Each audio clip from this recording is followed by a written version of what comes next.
"You don't belong here. This is a private facility." The security guard said it loud enough for the whole lobby to hear. Aldric Mensimah didn't flinch. He just looked at the man. Young, maybe 24. The kind of young that still believes a uniform is the same thing as authority, and said nothing. He shifted the weight of his bag on his shoulder and waited. That was the thing about Aldric. He had learned over 51 years of living in this country that silence was sometimes the loudest thing a black man could carry into a room. It was a Tuesday morning in late October, the kind of cold that comes off Lake Ontario like a warning. The Hargrove Medical Center in downtown Toronto had just opened its new oncology wing. Glass walls, donor plaques in the lobby, a ribbon-cutting ceremony that had been covered by 3 local news stations the week before. Aldric had been asked to attend the opening. Not as a patient, not as a visitor, as the keynote speaker. He had the email on his phone. He had the lanyard in his coat pocket.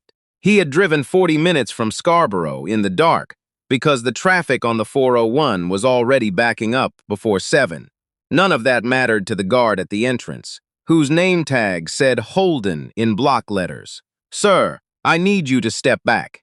This entrance is for staff and credentialed guests only." Aldric looked at the doors behind Holden. The automatic ones, the ones that had slid open for the 3 white men in suits who had walked in 30 seconds before him without being stopped. "I am a credentialed guest," Aldric said. "I'm going to need to see some ID. You didn't ask the gentleman ahead of me." Holden's jaw tightened. "Sir, I don't have time for this, sis. If you're here for the clinic on the 2nd floor, that entrance is around the side." The 2nd floor clinic, the one for low-income walk-ins. The one that had its own separate entrance, around the back, past the loading dock. Aldric set his bag down on the marble floor. He did it slowly, deliberately, the way a man does when he has decided he is not going anywhere. Behind him, the lobby was beginning to fill, other guests arriving for the ceremony. A few nurses in scrubs cutting through with coffee cups. A couple in their 60s who stopped near the doors when they heard the exchange, the woman whispering something to the man. "My name is Aldric Mensimah," he said. "I'm the director of oncological research at the University of Toronto's Faculty of Medicine. I've been invited to give the opening address for this wing. I have the invitation on my phone, I have my faculty ID, and I have the organizer's direct number if you'd like to call her." Holden didn't move. "Step to the side, sir." The woman who had been whispering to her husband took a step forward. Her name was Harriet Voss, 72 years old, a retired professor of social work from McMaster University. She had attended enough moments like this one in her lifetime that her feet moved before her brain had finished deciding. "Excuse me," she said to Holden. "I believe this man just told you who he is." "Ma'am, I'm going to ask you to stay out of this. You didn't ask those other men for identification. Ma'am, I watched you. You held the door open for them." The lobby had gone quieter than lobbies are supposed to be. The nurses had stopped walking. The couple behind Harriet had moved closer. A man near the elevator who had been looking at his phone was no longer looking at his phone. Holden turned back to Aldric. There was something in his face now, not quite doubt, but the beginning of it. The moment before a person realizes they have made a calculation based on the wrong numbers. "If you have ID," he said, "show it." Aldric reached into his coat and removed his faculty card. He held it up without handing it over, the way a person holds something up when they want it seen, not taken. Holden looked at it, the blue and white of the U of T crest, the photo. The title beneath the name, Director, Cancer Genomics Research Unit. He said nothing for a long moment. Then he said, "I'll need to verify this." "Of course you will," Aldric said. He picked his bag back up. He stood and waited while Holden made a call on his radio, speaking low, facing away. The lobby continued to fill. Harriet Voss did not move from where she was standing. Her husband, a quiet man named George who had worked in labor law for 30 years, had taken out his phone and was filming. The call came back quickly. Whatever was said on the other end made Holden's shoulders drop about 2 inches. He turned around. He did not apologize. He stepped to the side and gestured toward the doors. Aldric walked through. He had grown up in Etobicoke, the youngest of 4 children born to Ghanaian parents who had come to Canada in 1971 with 2 suitcases and a shared conviction that the country would give their children what it had not given them. His father, Emmanuel, had driven a transit bus for 31 years. His mother, Cecilia, had worked nights at a packaging facility in Rexdale while taking correspondence courses in accounting during the day. Neither of them had ever complained about this in his presence. What they had done instead was sit at the kitchen table with him every night and ask what he had learned. He had learned a great deal. By the time he was 16, he was scoring in the 98th percentile in biology province-wide. By 22, he had a degree from U of T with honors. By 34, he had his PhD, 2 published papers on tumor suppressor gene pathways, and a grant from the Canadian Institutes of Health Research that his department chair had described as unprecedented for a researcher at his stage. He had also, by that point, been passed over for a research position he was visibly the most qualified candidate for. Passed over in favor of a man who had published less, taught less, and whose main qualification appeared to be that he golfed with 2 members of the hiring committee. He had not complained. He had gone back to his office, closed the door, and started writing the paper that would eventually be cited in over 300 studies internationally. The one that changed the way certain aggressive breast cancer subtypes were classified and treated. None of that was on his face when he walked into the Hargrove Medical Center that Tuesday morning. What was on his face was the same thing that had always been there, a quietness. Not submission, not patience in the way people mean when they say you're so patient to a black man who has just been spoken to as though he wandered in from the street. It was something else. A kind of internal economy, the choice made every single day, not to let the smallness of other people's assumptions become the ceiling of your own life. The ceremony was held in the atrium of the new wing, which smelled of fresh paint and cut flowers, and that particular antiseptic optimism that new medical buildings always carry. There were 230 guests. There were board members and donors and department heads and local politicians. There was a string quartet playing softly near the windows, and a table of catered food that no one was eating yet because it was before 9 in the morning. Dr. Priscilla Ofosu, the chief of oncology, who had personally recruited Aldric to speak, met him at the entrance to the atrium with a look on her face that told him she had already heard. "Aldric," she said. "It's fine," he said. "It is absolutely not fine. Priscilla, I'm going to speak to the center director this morning." "You should," he said. "But later. Right now, I'd like a coffee." She studied him for a moment. She had known him for 11 years, since they had served on a joint research committee that had run for 18 months and accomplished almost nothing except introducing them to each other. She knew that when he said it's fine, he did not mean it doesn't matter. He meant I am choosing where to put my energy, and I know the difference between a battle and a war. She handed him a coffee. The program started at 9:15. The hospital board chair spoke. The lead donor, a pharmaceutical executive from Mississauga, spoke. A local city councilor spoke. Then Dr. Ofosu introduced Aldric, and she did not use 3 sentences to do it. She used 8 minutes. She read his publications. She described the clinical trials currently underway in 4 provinces using protocols his team had developed. She talked about the patient who had written to the research unit after her stage IV diagnosis became manageable, who was sitting, right now, in the 3rd row, alive, 5 years later. When Aldric stood up and walked to the podium, the room was already different than it had been 8 minutes ago. He looked out at the 230 faces. He looked at the board members who had flown in from Calgary and Vancouver. He looked at the city councilor who had just given a speech about community health equity. He looked at the table near the side door where 2 security personnel were standing, including Holden, who had been positioned there at the last minute for crowd management. Holden was looking at the floor. Aldric set his notes down on the podium and did not look at them. "I want to start," he said, "by telling you about my mother." Cecilia Mensimah had been diagnosed with cervical cancer in 2003, when Aldric was 32 years old and had just begun his doctoral research. She had not told him right away. She had not told any of her children right away, because she was the kind of woman who carried things alone until she's certain she understood them, and then she shared them carefully, the way you share something fragile.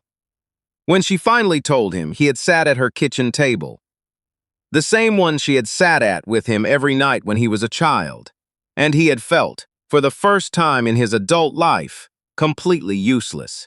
He knew the biology. He knew what the staging meant, what the treatment protocol looked like, what the survival statistics were at each interval. He had sat in seminars where those statistics were discussed in the abstract, as data, as outcomes, as percentage points on a graph. None of that prepared him for the way his mother put her hand on top of his when she saw his face. "Don't," she said. "Don't do that to yourself, Mom. You're going to fix this for someone else," she said. "That's what you do. You fix things for people who haven't gotten there yet." She survived. Her treatment worked, and she had 9 more years. And she died in 2012 from a heart condition that had nothing to do with cancer, in a hospital room in North York with all 4 of her children present. But Aldric had never stopped hearing that sentence. You fix things for people who haven't gotten there yet. He told this story to the 230 people in the atrium that morning, and the room was so quiet that you could hear the string quartet who had stopped playing resting minutes earlier, sitting with their instruments resting in their laps. He did not rush the ending of it. He did not pivot immediately to data or protocols or the exciting future of genomic oncology. He let it sit. Then he said, "The research that this wing will house is not, at its core, about biology. It's about time. It's about buying people more of it. It's about making sure that the mother who doesn't have a network of researchers in her family, the one who found a lump 6 months before she got around to getting it checked because she couldn't take a day off work, the one whose first language isn't English, the one who took the bus to her appointment because her husband was on a 12-hour shift, gets the same fighting chance. Not a worse one. The same one." He paused. "That's what this building is for," he said. "Not for the plaques. For her." Afterward, the line of people who wanted to speak to him stretched from the podium to the catering table. He shook hands and answered questions and listened, because listening was something he was genuinely good at. A woman who had funded a research fellowship told him she hadn't understood until today what the fellowship was actually for. A resident from the oncology ward told him that a paper Aldric had co-written in 2019 had changed how she'd approached a patient case last spring. The city councilor, whose name was Bradford Fenn, and who had given the earlier speech about health equity without appearing to have strong feelings about it, found him near the windows. "Remarkable address," Fenn said. "Thank you. I wasn't aware of your work before today." Aldric looked at him. "Now you are," he said pleasantly. Fenn seemed to want to say something else. Instead, he handed over a business card and told Aldric to reach out if there was anything the city could do for the research unit. Aldric took the card and thanked him and put it in his coat pocket next to the lanyard he'd never had a chance to use. Dr. Ofosu found him again near the end of the reception. "I spoke to the center director," she said. "Already I told you I would." The director had not been in the building during the incident. He had, upon hearing the description of events, including the detail that George Voss had filmed it, gone to find Holden before Ofosu had finished speaking. The conversation that followed was not by any account a long one. "He asked me to convey his apologies," Ofosu said. "His apologies, or the institution's?" She looked at him steadily. "He said he would be following up with you directly." "All right. Aldric, this matters." "I know it does." He looked out the window at the gray October lake in the distance, visible between buildings if you knew where to look. "It matters every time it happens to someone who isn't me too, someone who doesn't have 8 minutes of introduction and a room full of witnesses." Ofosu was quiet for a moment. "That's what you put in the speech." "That's what I always put in the speech," he said. "I just wanted this room to understand what it actually means." The video George Voss had filmed was 47 seconds long. It showed Holden asking Aldric to step aside. It showed Aldric's calm face. It showed the doors behind Holden that had opened for the three suited men without question. It showed Harriet Voss stepping forward and saying simply, "You didn't ask those other men for identification." George posted it that evening because Harriet asked him to. He was not on social media much, and so he posted it to Facebook, which was where most of their friends were, with a short caption. This happened today at the new Hargrove Wing opening. The man being turned away was the keynote speaker. His name is Dr. Aldric Mensimah. Look him up. By the following morning, it had been shared 4,000 times. By the afternoon, it had been picked up by a reporter at the Toronto Star. By Thursday, it was being discussed on CBC Radio 1 during the morning program, and the host asked her guest, a professor of public health at York University, whether incidents like this reflected a systemic pattern in how medical institutions in Canada engaged with Black professionals. The professor said yes. The host asked what change would actually look like. The professor said it would look like not needing a George Voss with a camera. It would look like the security guard asking everyone for identification, or asking no one. It would look like Aldric Mensimah walking through a door. Holden's name was Owen Krasner. He was 24 years old, as Aldric had guessed. He had been working at the Hargrove Center for 7 months. He had not, by his own admission in the internal review that followed, been given any formal training in implicit bias or equitable access protocols. He had been told, in his orientation, to watch for people who seemed like they didn't belong. No one had told him what that meant. He had filled in the blank himself. He did not lose his job. This became its own conversation, in the comments sections and on the radio call-in programs. Some people thought he should have. Others pointed out that Owen Krasner was 24 years old and had been handed a uniform and a vague instruction and turned loose in a lobby, and that the institution that had done that was not being held to account in the same way he was. Aldric, when asked by a reporter, said he didn't know what the right outcome was for Owen Krasner. He said that wasn't what he was thinking about. What he was thinking about, he said, was the woman he'd mentioned his speech. The one who couldn't take a day off work. The one who took the bus to her appointment. Does she walk through the door, he said, or does someone ask her to go around to the side entrance? That's the question I want answered. The reporter asked if he thought it would be. Aldric looked at her for a moment.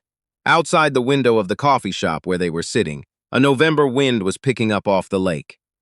2 kids walked past in school jackets, one of them laughing at something on a phone, and for a second Aldric watched them. "I think it can be," he said. "I don't think it will be on its own." He wrapped his hands around his coffee cup. "That's why we keep showing up," he said, "and keep speaking and keep asking." Harriet Voss received a handwritten note from Aldric about 2 weeks after the ceremony. It was short. It thanked her for stepping forward. It said that the things that change are almost always changed by people who didn't have to say anything and did anyway. She kept it on her desk. When her grandchildren visited and asked about it, she told them the story. She told them the whole thing. From the beginning, she said, "Sometimes the most important thing you can do in a room is refuse to pretend you didn't see what you saw. How many times have you walked past a moment like this one, told yourself it wasn't your business, it wasn't your place, that someone else would say something? And what would have happened if Harriet Voss had made the same choice?